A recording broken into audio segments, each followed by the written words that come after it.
Good evening. Welcome.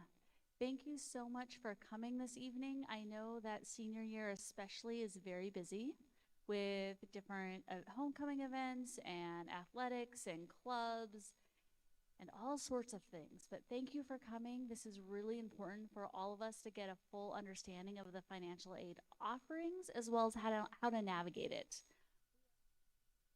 Tonight to have a partner with us, a community partner. Her name is Ming Wagoner, and she's going to be walking us through some of the financial aid possibilities for our students. Also, we will have another presentation in the library in Espanol for those that would also appreciate the presentation in Spanish. So without further ado, I'm going to turn it over to Ming Wagoner, joining us from Skagit Valley College.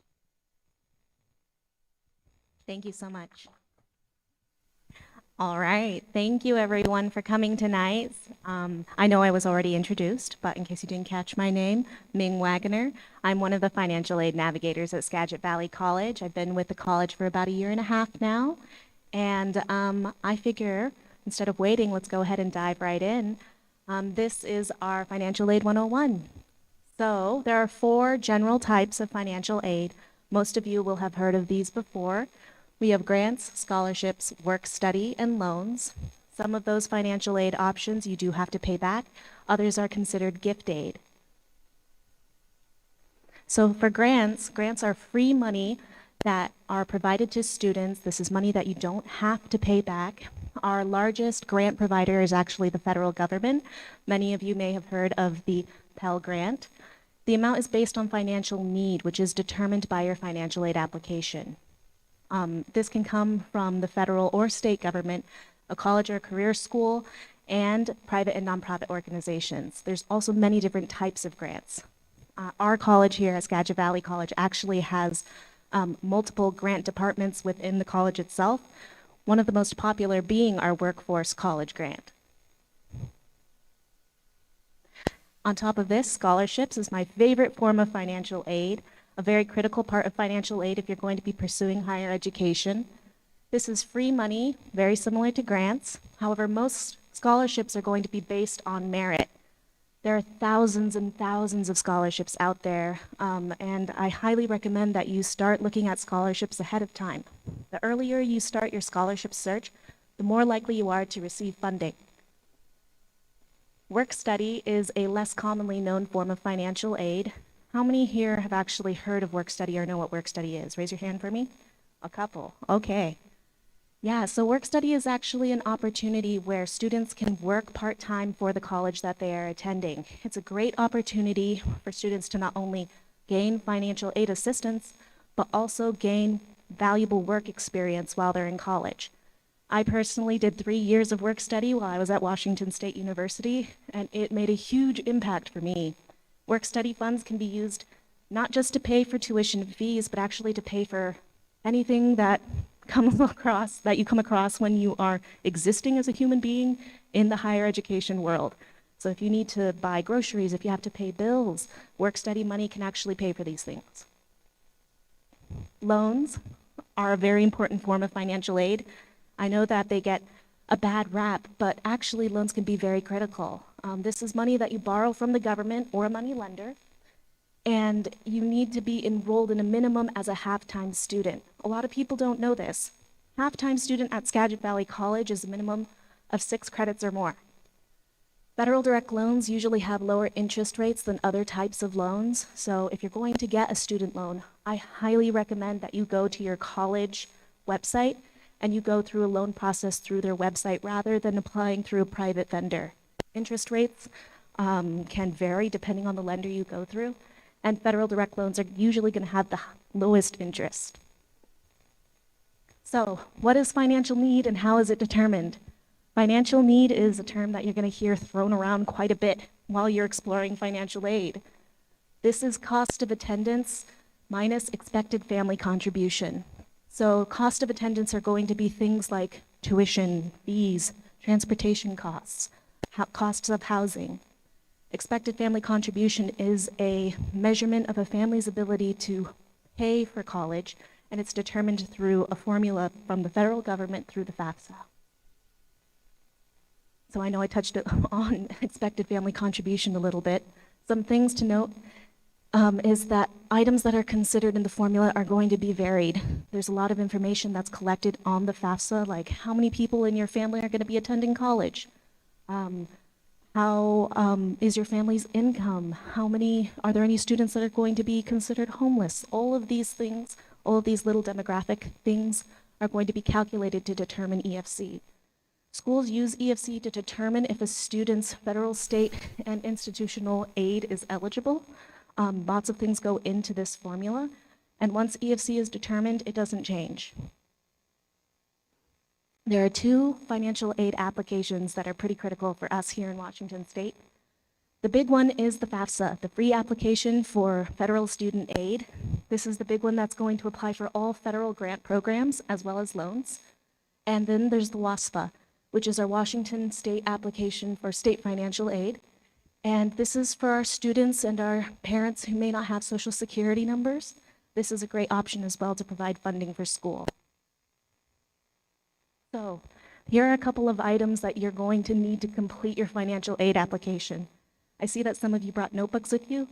This is a great time to maybe jot down a few notes. You're going to need a FAFSA ID or FSA ID. This isn't just the student. Parents also need to provide an FSA ID to log in so that they can electronically sign on their student's application.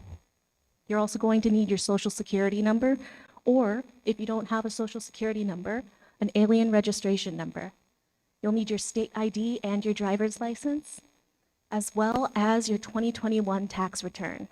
We're always 2 years behind when we're completing the financial aid application, so if you filed taxes in 2020 and you're trying to complete your financial aid application, that application is actually the 2023 application. We're now opening into the 2024 application, which will require 2021 tax returns. I know it's very confusing, but that's just the way it's done. In addition, you're going to need records of your untaxed income. So this can be everything from child support payments, income that you've received through interest, SSI payments if you have an IRA, a retirement plan. You'll also need a record of your current cash, checking, and savings accounts.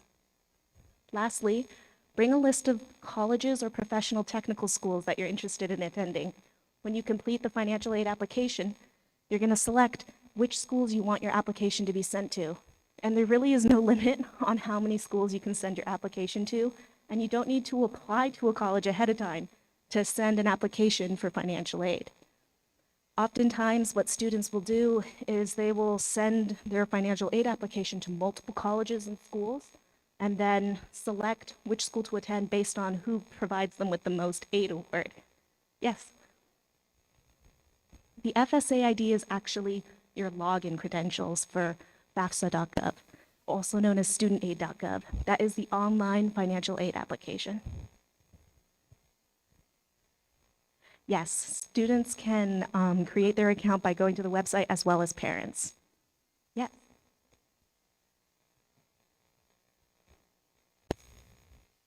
Yeah. Yes. So the question was, if you already have an account and you had students who were going to college in the past, do you use that same account? Yes, you do.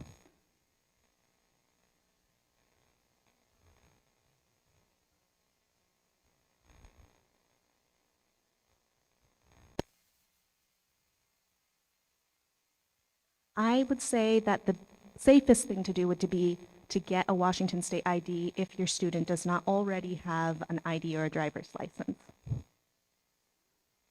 Yes.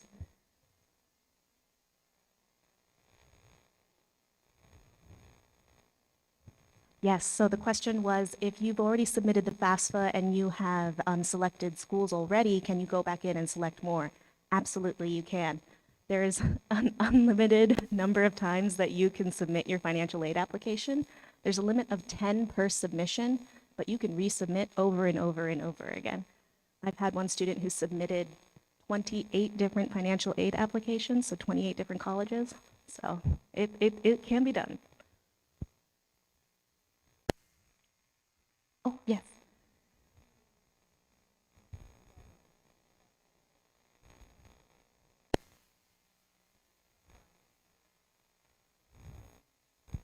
Yes, so the financial aid applications, both the FAFSA and the WAFSA, do need to be reapplied for every year for financial aid funds. Yes. So yes, every year you would submit the application while you are going to be attending college. All right, so before we end, it seems like it formatted a little bit funny on the screen, but some quick tips and tricks for the financial aid application. Never pay to fill out the free application for federal student aid. I actually, back in my youth, fell into the trap of clicking the first link on Google when I was trying to complete my application, and it charged a $12 administrative fee. It is the free application for federal student aid. You do not need to pay. If they're asking you to pay, it's a scam. If you are a college student, we can't share your financial aid information without your explicit written consent.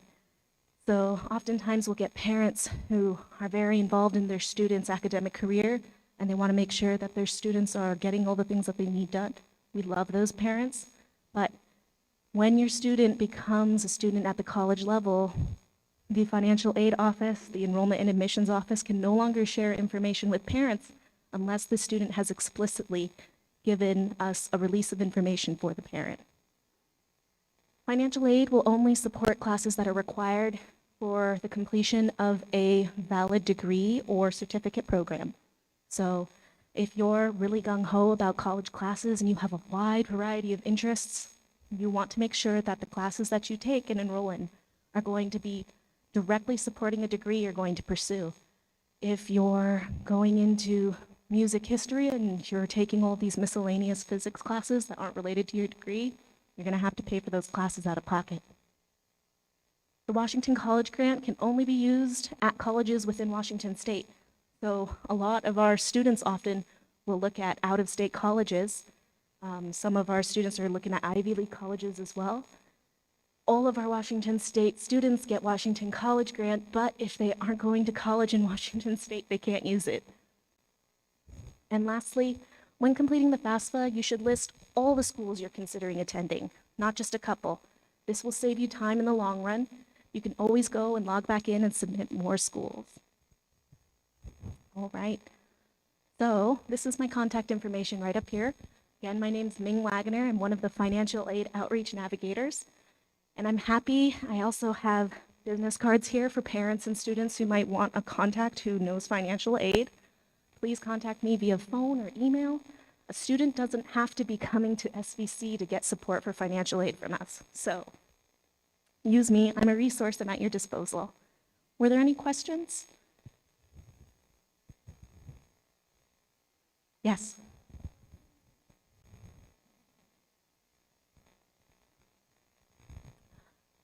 You can be undeclared.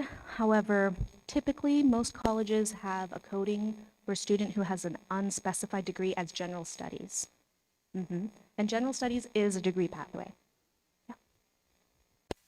Yes.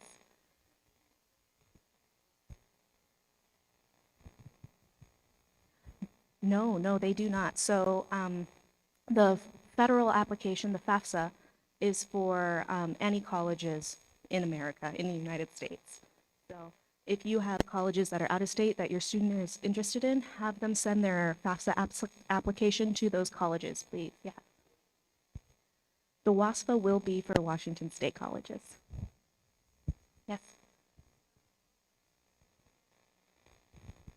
Minors can be covered under financial aid. Yes, they can.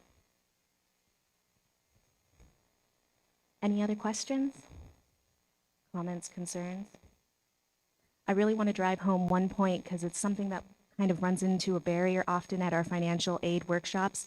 Parents must also have a FSA ID and login, and the student too. Can't be one, has to be both. The fastest way to complete the application is online. There are paper options as well if for some reason you don't have access to internet or computer for whatever reason. There's paper financial aid applications available that you can print off and fill out and then mail in.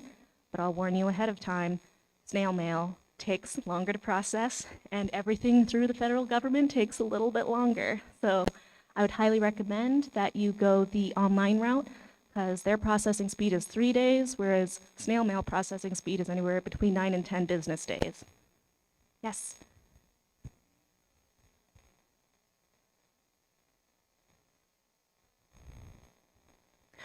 So that information is going to be actually in a resource that I would be happy to email to our parents.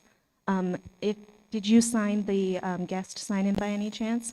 Was email provided on the guest sign-in? Perfect.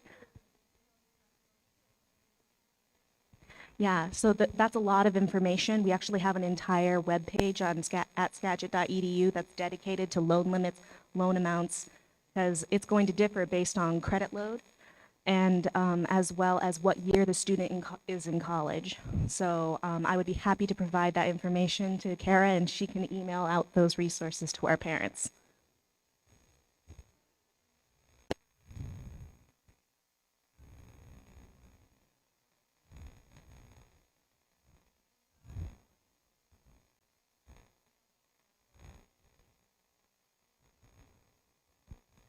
So estimated family contribution is just the government's determination on how much a family can afford to put towards their student's college degree. That isn't necessarily what you're going to pay at all by any means. Your financial aid award letter will actually be delivered to your student's email, either by snail mail, typically email, from each college. The process is you complete the financial aid application, you submit it. It takes about 3 days of processing time with the Department of Education. The Department of Education then sends that application to the colleges that were selected in the application. And then each college can take anywhere between 2 and 4 weeks to process an entire application and determine all the eligibility. Does this student qualify for our special scholarships or our special grants that we have at our college?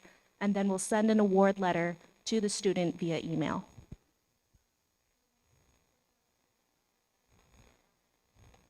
Even before the student applies, sometimes you can send an application out. It'll get processed ahead of time for financial aid. But if you really want to know all of the benefits, I highly recommend you also apply. Many colleges also have application waiver fees. So if those fees are something that you're worried about, because they can add up over time, anywhere between $40 to $60 per application, sometimes more depending on the college. Inquire about their application waiver fees on the college's website. Any other questions? Yep. Thank you so much, Ming. That's so helpful.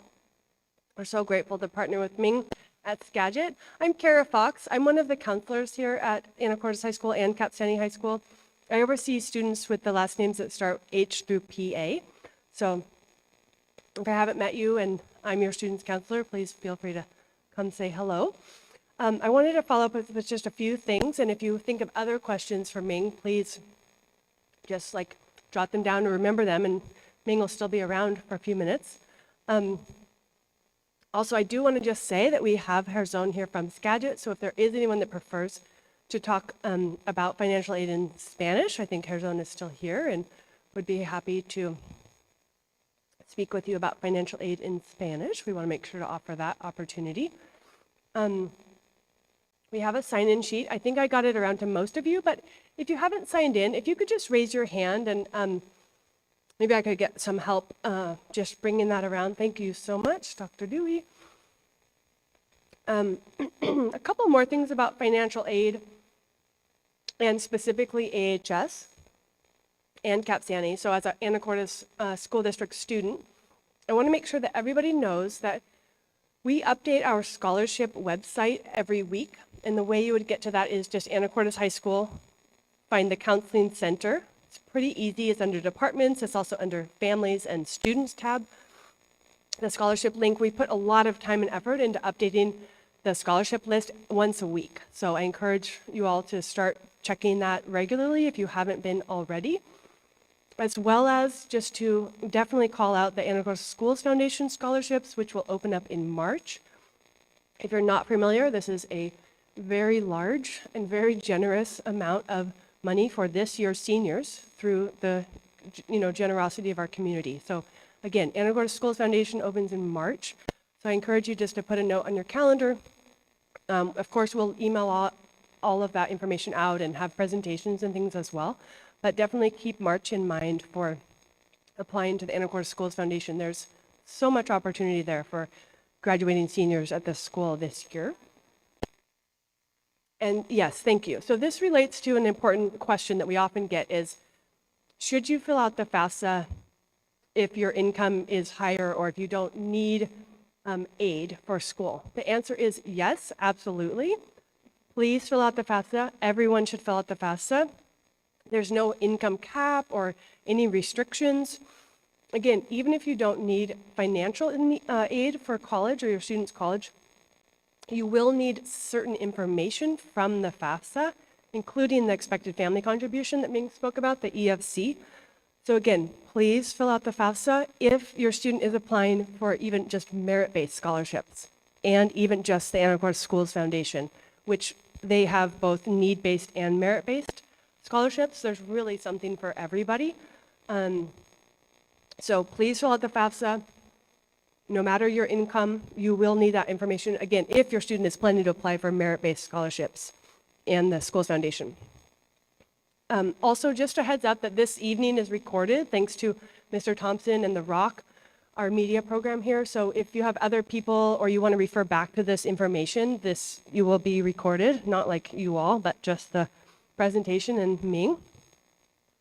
Let's see. I want to also let you know that tomorrow, I think a lot of you do know, and some of you are already signed up, but tomorrow Ming will be back and we will be partnering again to host a financial aid workshop whereby you can bring in all the information that you need to actually fill out the FAFSA, and you can get Ming to help you through that process, answer additional questions, that kind of thing. We have a few spots left at the 8:30 session, as well as the 10:15 session. And again, this is tomorrow. There's one spot left in the afternoon session starting at 12:45. So if any of you want to just come in and work on the FAFSA with Ming, you would just bring in, I would say email me tonight and I'll send you the list. I've already sent it for the people that signed up before. But if you want to come tomorrow, please email me at krfox@asd103.org.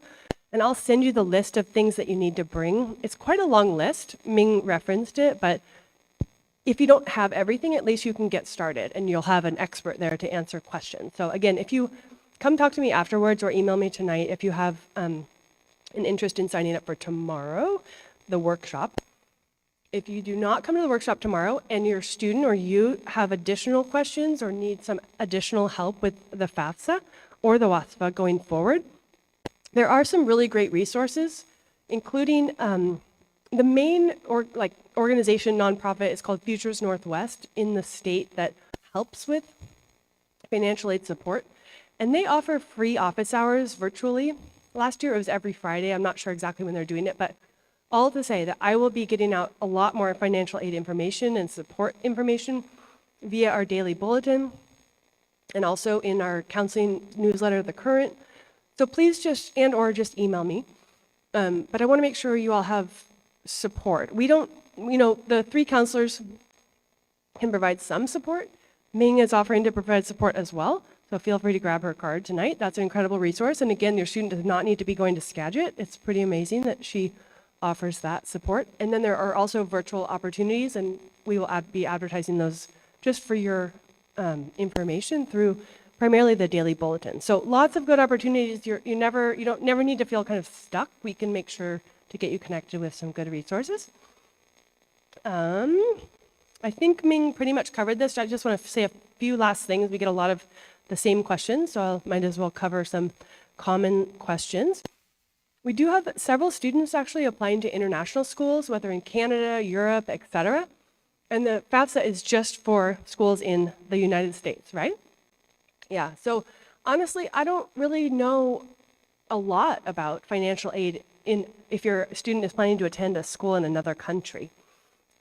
We're happy to help, research those sorts of things, and Ming might know some things. We can, help you find some of that information, but I don't know that there would be a lot of aid necessarily if your student's not a citizen of that country, but it probably will vary by country.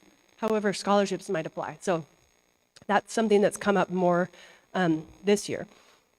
And I think really important what Ming said, I'm just going to emphasize it, that I didn't remember this myself, that a student needs an FSA ID, and then parent or guardian needs a separate FSA ID. So you each will need to register at Fafsa and make sure, again, you're using the right website because there is quite a bit of scam information out there. Okay, any other questions now that I've said all of those things? And if you've thought of any other questions for Ming or any questions in Spanish, we're happy to answer those as well. Yeah.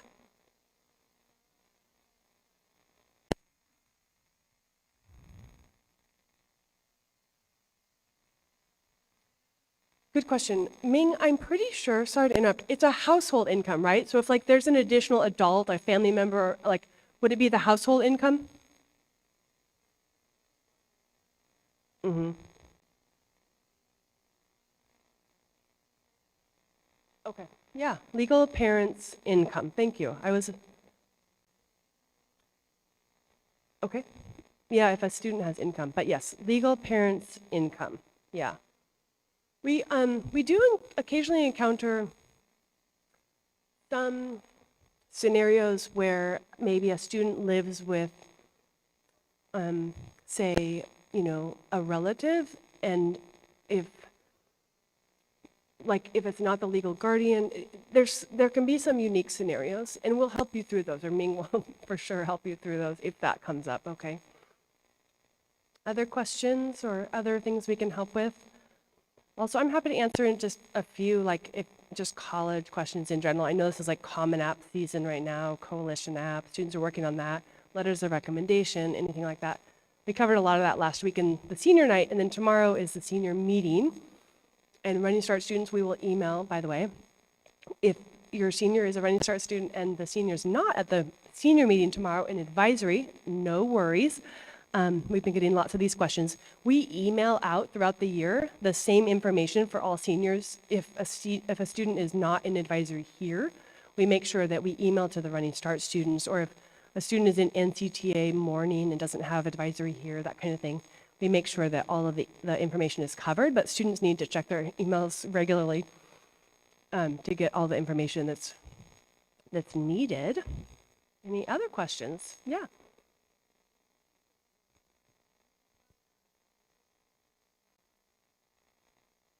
Yes, I believe so. Let me just like triple check with Ming, but to my knowledge, yes. Can a loan cover living expenses if a student is not living on campus? Yes. Yep. All right. Well, thank you all so much for attending tonight. It's great to see you all in person. Last year this event was virtual and we had very few people, so it's great to see you all and just to be back more and more to normal. So thank you all for coming tonight, and please be in touch with questions and grab Ming's card as well if you want to as well. Thank you all so much. Good night.